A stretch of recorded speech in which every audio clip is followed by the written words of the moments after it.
Cops have read it. What is the most stupid criminal you have ever met?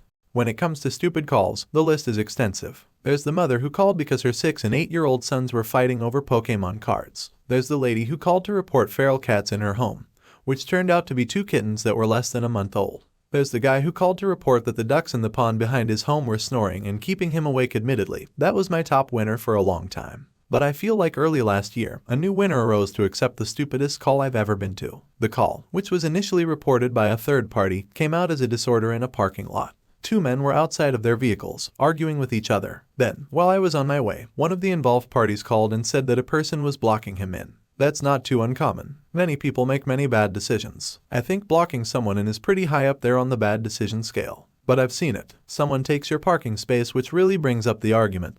What makes a parking space yours? Block him in. Did someone cut you off, tailgate you, merge into your lane, or do any other traffic movement that led you to feeling offended? Follow them until they park and block them in. Baby mama drama. Why not argue loudly outside and block her in so she can't leave before you have a chance to fully express how upset you are? Boss didn't pay you on time. Block his car in with yours until he pays you. It's sure to work. But see, what people don't realize is 2 things. The person being blocked in isn't really blocked in, because they could get out of their car and walk away. In fact, the aforementioned boss exited his car, went into his office, and called the police to report that he was being detained and kidnapped. The other thing that people frequently forget is that there are millions of guns in the US, a vast amount of them in my state alone. And the worst thing you can do to someone who is already emotional and angry is to corner them. It's much wiser to park elsewhere, note the plate, and call the police. Or evaluate the situation in your head and decide whether it's really worth your time, effort, and frustration because they merged in front of you. Or maybe, just maybe, you could head home to your family, have a glass of wine,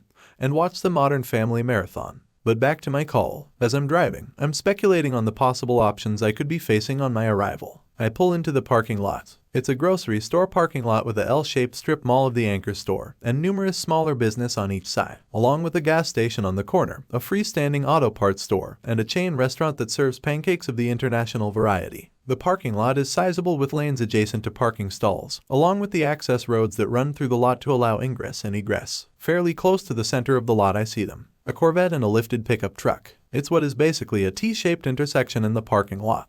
The wider road, I use the term because I don't know what the drivey parts of parking lots are called, is running north-south, from the public roadway to the front of the storefronts. The smaller road tees off of that to the west, and eastbound cars have a stop sign. Now, understand that traffic law doesn't exist on private property at last in my state or any state I've ever heard of. The only thing we enforce are driving under the influence, reckless driving, or hit and run. That's it. Stop signs on private lots are merely suggestions. The Corvette is on the east-west roadway, facing east, about 15 back from the stop sign. The truck is primarily on the north-south roadway, in the midst of a right turn onto the east-west. My first assumption is that it was a private property collision, and the drivers both got upset and started arguing. But as I exit my patrol car, neither seem to have damage. I contact the first driver of the truck. He tells me that he's headed toward the grocery store. He starts to turn right toward the parking area. His truck is so large, and the roadway so small, that in order to negotiate the turn he takes up both lanes of traffic of the roadway he's turning onto. As he's turning, the driver of the Corvette comes up from the west, and refuses to yield while he finishes his turn.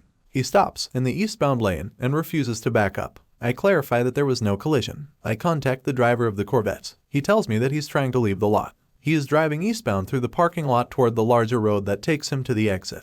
As he approaches the stop sign, the driver of the truck comes whipping around the corner and into his lane. The driver of the truck refuses to yield to him and refuses to back up. I clarify that there was no collision. In speaking to them further, I learn that this hadn't just occurred either. The traffic snafu occurred, and initially both drivers remained in their cars, trying to win the Mexican standoff. Approximately 10 minutes later, yes, you read that right, the wife of the truck driver gets bored and exits the truck to enter the grocery store. Give or take 10 minutes after that, bothered drivers exit and begin to argue with each other over who needs to back up to yield to the other. At that point, someone called the police, and it took me just over 5 minutes to get there. So here we are, playing Billy Goat's Gruff for nearly 30 minutes. And to top it all off, neither vehicle was blocked in. Either driver could have reversed out of the situation and gone on their way. But that's not how you win a dick measuring contest, now is it? Upon realizing that the only crime that was being committed was that both of these guys could possibly reproduce, I did the following. I clarified that absolutely no crime was being committed. I pointed out that the situation was so ridiculous that even the one guy's wife wanted out of it.